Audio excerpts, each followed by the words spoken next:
These are Nebraska corn farmers. They work in acres, not hours, harvesting the energy and climate solutions the world needs. We are proud to stand with you. The success of tomorrow's soy industry depends on the actions we take today. The future is here, and the time to move is now. Market Journal, Television for Agricultural Business Decisions, is a presentation of the University of Nebraska-Lincoln's Institute of Agriculture and Natural Resources in partnership with the Nebraska Rural Radio Association. Promotional support provided by the Nebraska Farmer Magazine, and partial funding provided by the Nebraska Soybean Board and the Nebraska Corn Board.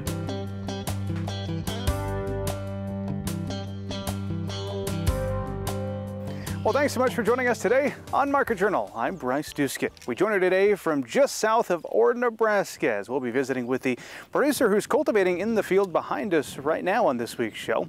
Also joining us on the broadcast will be Tamra Jackson Ziems. She has some warnings for corn producers, in particular, experiencing some wet planting conditions this year. We're up in Kyle Bumsted's country. He's one of our market analysts, so he's going to stop by on the broadcast live and in person. Look forward to that conversation with Kyle coming up here in a few moments as well. But we begin by checking in on our in-the-field progress with Dusty Staab as we learn about their unique operation, again, not far from Ord. Dusty, excited to learn about your operation. One of the unique things we're going to talk about is you guys are organic when it comes to your corn and soybeans. Tell me a bit about the operation and your involvement. So I'm a fourth-generation farmer. We've started doing organic probably about 2004 is when we started. We've kind of just narrowed it down to a few crops. We raise organic white corn and organic soybeans, and all of our forage that you see is also organic. Okay. Bring me back, I guess, to that 2004 timeline. You probably weren't involved in the decision, but what were some of the factors that made you guys go that route? We really didn't spray any chemicals on, and one of our agronomists was like, hey, you know, you guys already certify organic, so you guys might as well get the price benefit out of it. So that was kind of the main deciding factor right there, and ever since then, we just been doing it that way. I mentioned we're near Ord, Nebraska, and people are always quick to look for where's the market for organic stuff. So for you all, particularly your corn, where are you taking that? The corn, we take it clear down to Gothenburg at Clark Specialty Grain. It's about the only spot in the state that actually markets white corn, organic white corn. Everywhere else that we've tried to find a market with, no one really deals with that side of it. So it's about the only one we got. Yeah. In general, pretty good premium for organic crops? Yeah. For the most part, I think our organic white corn is contracted about $11, $11.50 delivered. How about for soybeans? What's the price for organic? Soybeans, I think right now is around 25 to 26. That's based off of out of schooler and spots that we take them in Fremont. So talk to me about growing organic crops in terms of your yields. How close are you to conventionally grown? I suppose some of your neighbors are probably growing conventional. You pretty close to where they're at? You know, it was definitely a big trial and error run that we've kind of critiqued all the way through the years. I mean, for 21 years, I hope we can kind of figure it out. To begin with, though, our yields were definitely a lot lower. But in the recent, 5 years, we kind of figured out a good cultivation program and a good rotational that we've actually, I'd say, almost matched conventional bushels. I'll ask you about your cultivation because that's what's happening behind us today, but let's back up. Planting season for 2024, where do you sit today? We actually got all of our corn planted. We still have a few acres of beans left that it rained, so we kind of had to stop. It's been kind of a long planting season, trying to get everything in, but we got it in, so we're happy about that. And usually for our cultivation program, we usually cultivate 2, maybe 3 times a year, depending on what the field looks like, what the weeds are doing.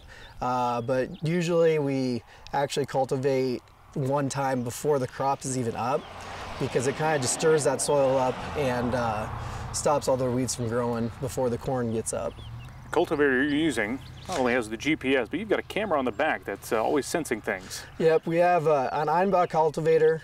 They have a nice camera system that it reads the patterns of the corn when it's growing. Obviously right now you're not going to be reading anything for patterns, but it follows along the corn as it's growing, and kind of just reads like how tall the corn is, how, you know, how far away they're planted, so that it sets up the cultivator and adjusts to that pattern. We talked about some rain interfering with your planting. Nobody's going to cuss the rain, especially in April, in early May. Where do you guys sit moisture-wise? You happy with where you're at right now? I'm definitely happy currently, but I mean, if the rain quits raining at the end of the week, I mean, we'll be right back in the drought. Yeah. You know, there's a little, we've added a little bit of subsoil moisture, but it's definitely, it won't be there for long. Are most all your acres under a pivot? Everything that we grow on corn is, and beans. And in the field we're in right now, you got your pivot corners, kind of a different blend of some forages for your cattle operation too, right? Yep. We have a lot of native grasses, alfalfa, some clover in there, stuff like that we usually bale up and feed to the cattle. Beyond weed control, what's the biggest challenge in the organic space? I'd say a lot of the, finding the markets. Once you get in a market, you're set. But to get into like this white corn market, you really got to almost know somebody to get into it. I mean, Schooler does a pretty good job of, getting contracts out, but I mean, a lot of those companies, once they're got their limit, that's all they do. And so that's a little challenging. Is finding seed a challenge at all? In recent years it was, but in the last, I don't know, the last 3 or 4 years, Pioneers came out with a lot of white corn seed that is non-conventional that we can use. It doesn't really need to be organic seed, but it has to be non-treated. Okay. Well, I appreciate the overview. Fun to learn a little bit more about the organic space. What are you most looking forward to with the 2024 growing season? It's just the end of the year, the yield. Bring it on. Bring it on, yeah. Hoping for a lot of more moisture, and we've had a good calving season, so actually we've been very blessed this year for everything. Another thanks to Dusty for joining us for our In the Field update. Coming up next week, we'll be talking about popcorn production. You won't want to miss that segment. Well, speaking of being in the field, the summer vacation is quickly approaching for many high school students, and for some of them, that means a chance to get some hands-on experience for a job, perhaps on an ag operation. If that is perhaps your son or daughter, you want to pay attention to this next story, because the University of Nebraska-Lincoln has several tractor safety training courses available for those students interested in getting some hands-on experience and make sure they're safe around those farms and ranches. UNL, as I mentioned, has a lot of opportunities coming up for those trainings all across the Cornhusker State, and they'll be taking place over the coming weeks.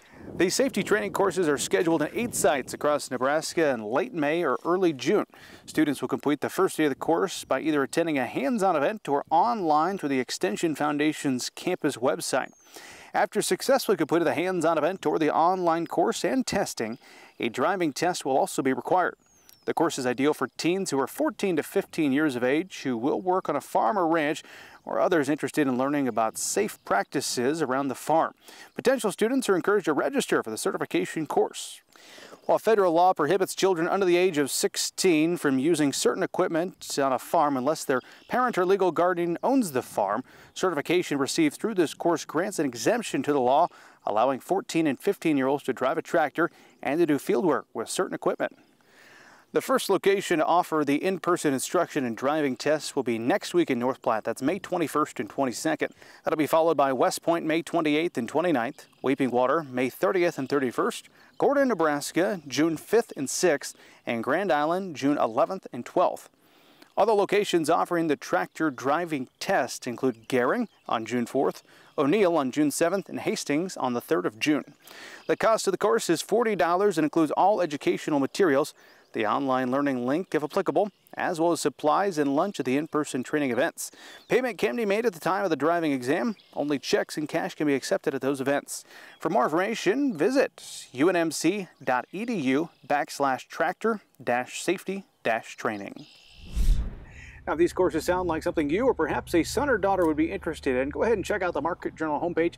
That's where we'll have bookmarked a website to learn more.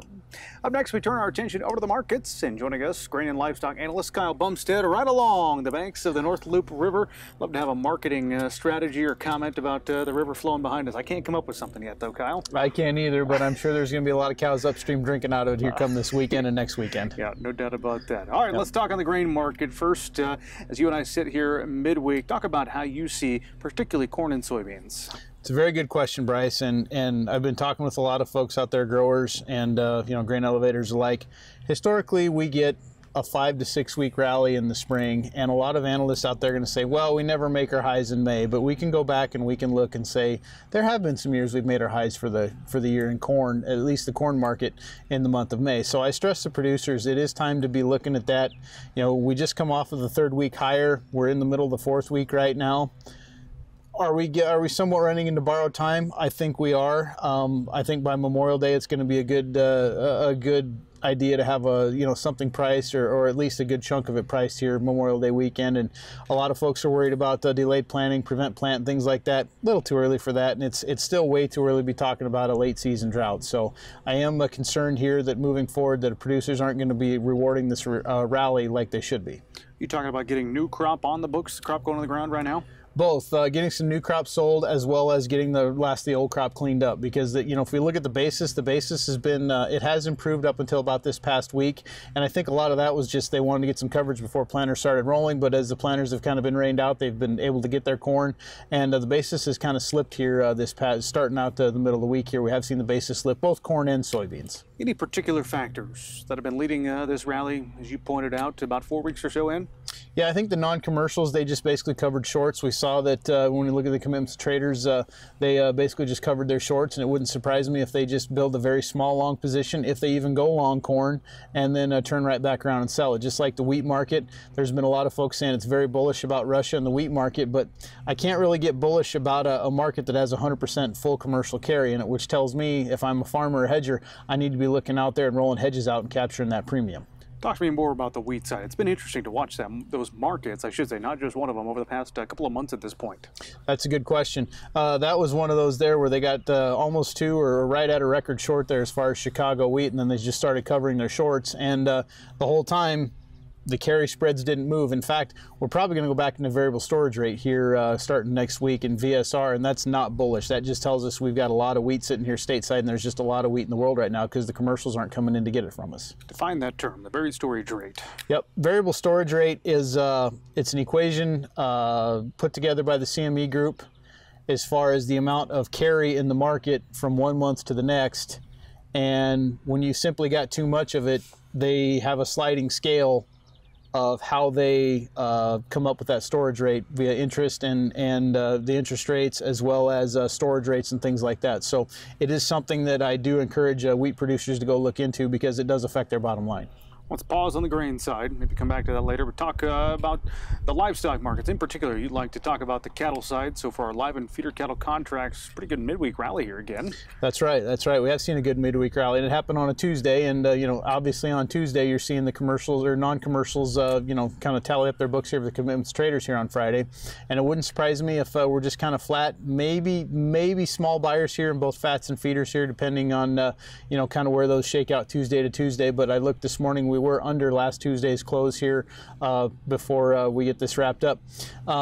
Something that really caught my eye here was how the box beef market come back here early this week on Monday and Tuesday so far. We've gained back about $10, almost $11 here of the $20.80 drop we saw earlier here.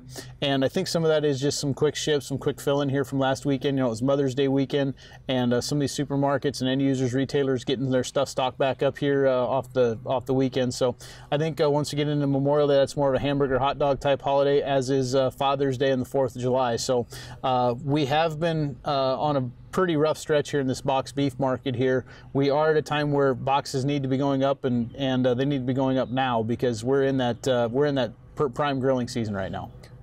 Everybody would love to put high-path avian influenza in the dairy side of things behind us in the rearview mirror.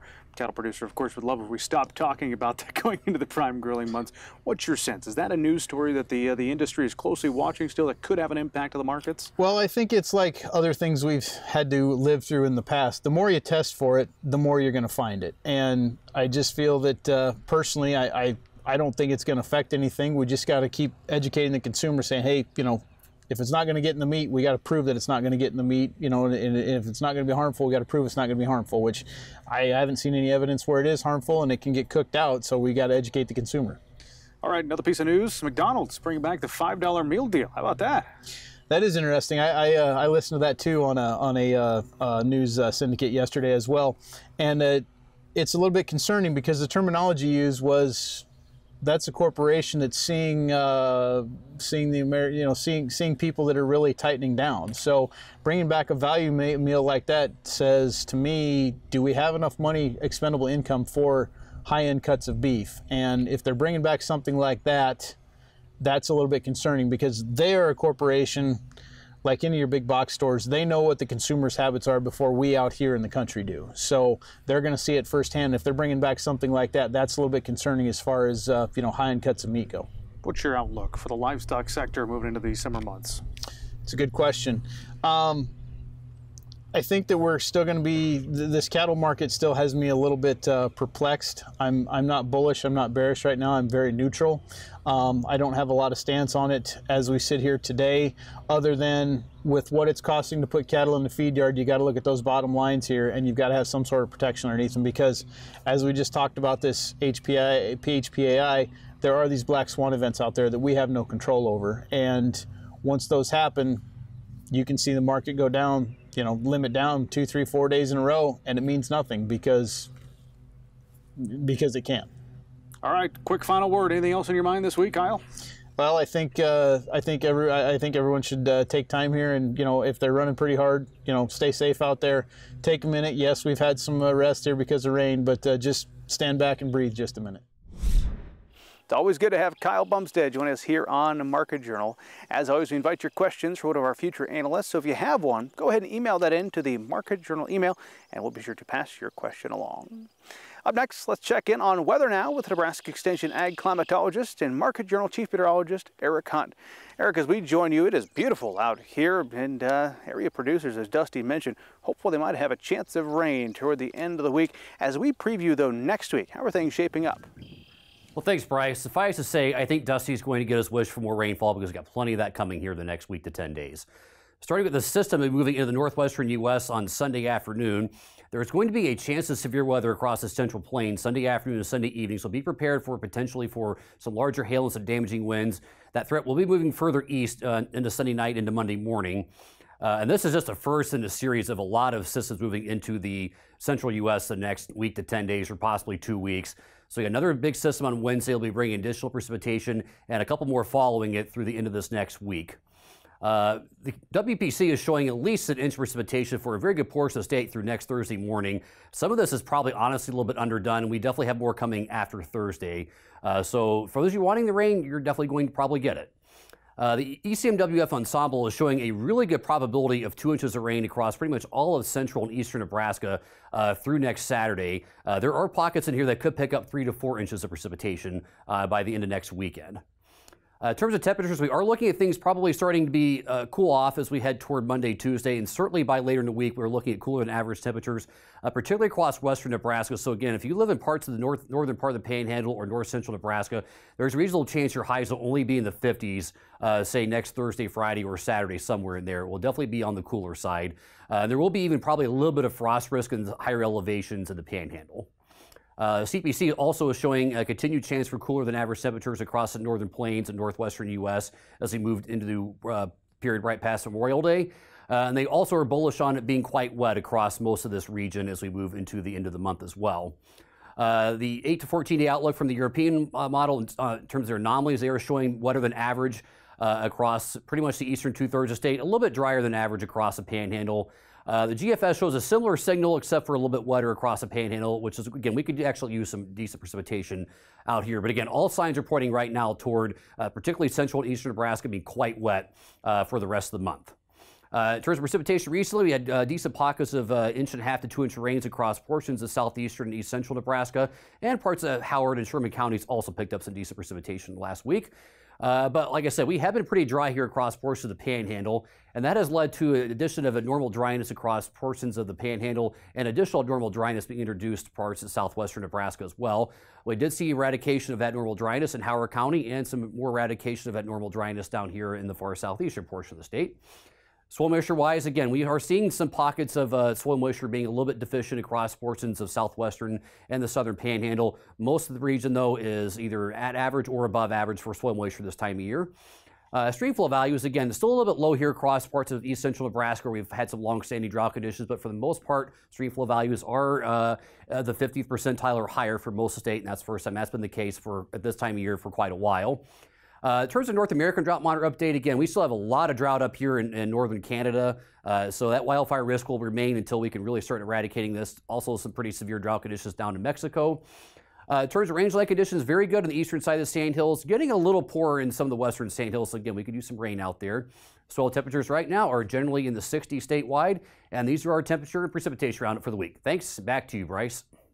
Thanks for that update, Eric. We appreciate it. Finally today, with a lot of corn in the ground across portions of Nebraska, producers should be turning their attention now to what comes next and any potential concerns when it comes to disease pressure. Nebraska Extension plant pathologist Tamra Jackson Ziems recently joined us to discuss just that. Joining us today on Crop Talk is Tamra Jackson Ziems, Nebraska Extension plant pathologist, the expert when it comes to any corn-related issues. We're excited to pick your brain about some of those today, Tamra. You know, the conditions for a lot of our central and eastern Nebraska viewers today might be ripe for corn seedling diseases. So we wanted to bring you on the broadcast, Tamra, to get some of your thoughts. So big picture, what could producers be seeing out in the fields here middle of May? Well, we're so thankful for all the moisture that we've had. That's in contrast to what we've had the last couple of years. And so we do want to bring forward some of the potential problems that we're watching for right now because of that moisture, and especially for people that might be maybe planted well before that and still waiting on some of those corn seedlings to emerge. And so seedling disease or seed rots or blights are kind of on our mind right now to watch for in some of the fields, especially ones that might be at higher risk. Yeah, you bring up some of those different diseases. Anything in particular as folks are going out in their fields scouting they should be watching for? Yes, yes. And so if you planted before all this rain, or maybe you're waiting, I would watch some of those parts of the field, especially where you've had some ponding and a little water standing, which I imagine is a lot of fields right now. And there's a few diseases that are more common in those wet conditions, and especially diseases like Pythium. Well, and some Pythium species prefer cool conditions. Some of them prefer warm conditions, but they always need wet conditions. That one would be one I'd be watching for right now. And you know, we've also got Fusarium and Rhizoctonia. There's plenty of things that can go wrong in seedlings, but the way you would know something is wrong is if you're noticing that you have delayed emergence out there, things are slow coming up, or if you have gaps in stands where you have seedlings coming up, but you're not seeing them all come up, they're delayed. It might mean getting in there and maybe digging a little bit to where they should be coming up to take a closer look, and finding out if you've got some what we would call pre-emergence damping off. Some of those seedlings may be under there starting to rot, and you know, there's other problems too, not just diseases. You know, you may have some insect issues that some of the entomologists can share about. In addition to gaps in the stand, sometimes you can have problems happen after they emerge. And so if you see any wilting or what we would call damping off, that is a common problem, a symptom of seedling diseases. Digging those up, you may find that the roots may be rotten or the seed itself may be rotten as well. And so there's a few things to watch for there. And so those are things that we want to watch for at this point moving forward. Well, here's always the important question I almost always toss your way, Tamra. What can we do about it? That's difficult right now. And so the good news is that all of our seed corn, except for very specialized situations where you may have organic or something, all of our seed corn is treated with 2 or 3 or 4, sometimes more seed treatments. And they're usually a combination of a cocktail of different seed treatment fungicides, sometimes a nematicide as well, often an insecticide as well. And so the reason you have so many fungicides on there is because you're working against a lot of different types of fungi and fungal-like organisms, and one seed treatment does not cover and protect you against all of them. And so you need a combination of things there to protect you against the gamut that we're talking about. And so you've already got protection, and you see that in the colorings that you see on there. And you've also got a tag on on those bags of seed that'll tell you exactly what you have on those seed. So you've got the seed treatments, but seed treatments don't last forever. Their lifespan's pretty short, and it depends on conditions. Wet conditions like we've had might actually mean that seed treatments don't last quite as long. You may only get 3 or 4 weeks of protection out of them, and normally that's plenty. But in some cases, they become overwhelmed, and so you may see some seedling diseases. And if you have a large percent of your stand has not emerged and you're considering replanting, often there's no need to consider an additional application on top of the seed treatments you've already got. By the time you replant, you may have warmer or drier conditions that'll help those seed germinate and emerge quicker, and that'll help them get ahead of any of the potential damage that we're seeing currently. Those are some great tips. Appreciate that, Tamra. Final word is yours. What else do you want to share on this front? Well, sometimes seedling diseases can, they may not be a problem except in the beginning, but actually there's things later in the season that you can see develop later. And so I'd watch those high risk fields, ones where you've had a history of them. And also if you're planting into rye or another cover crop, be aware that in research in other states, they've seen an increase in seedling diseases, some of them anyway, if we plant directly into green rye and cover crops. So there may be some benefits of terminating the cover crop ahead of time, a week or 2 weeks ahead of time, to give you a better head start ahead of that. So I would just watch for more information from Nebraska Extension. Let us know if you're seeing something, and utilize your Plant and Pest Diagnostic Clinic on East Campus if you have questions about what you're seeing. Good stuff there with Tamra. As always, she's a great resource when it comes to keeping up with the latest information during the growing season. And you can find all of her work at cropwatch.unl.edu. Before we let you go, a reminder, you can watch all of the Market Journal shows online at Acres TV. Simply visit the website watchacrestv.com to see how you can do just that. We hope to see you back here next time. But until then, I'm Bryce Duskett, wishing you a safe and productive week. Join Market Journal online at marketjournal.unl.edu. You can also follow us on Twitter, Instagram, and Facebook. Promotional support is provided by the Nebraska Farmer Magazine. Market Journal is produced by the University of Nebraska-Lincoln's Institute of Agriculture and Natural Resources.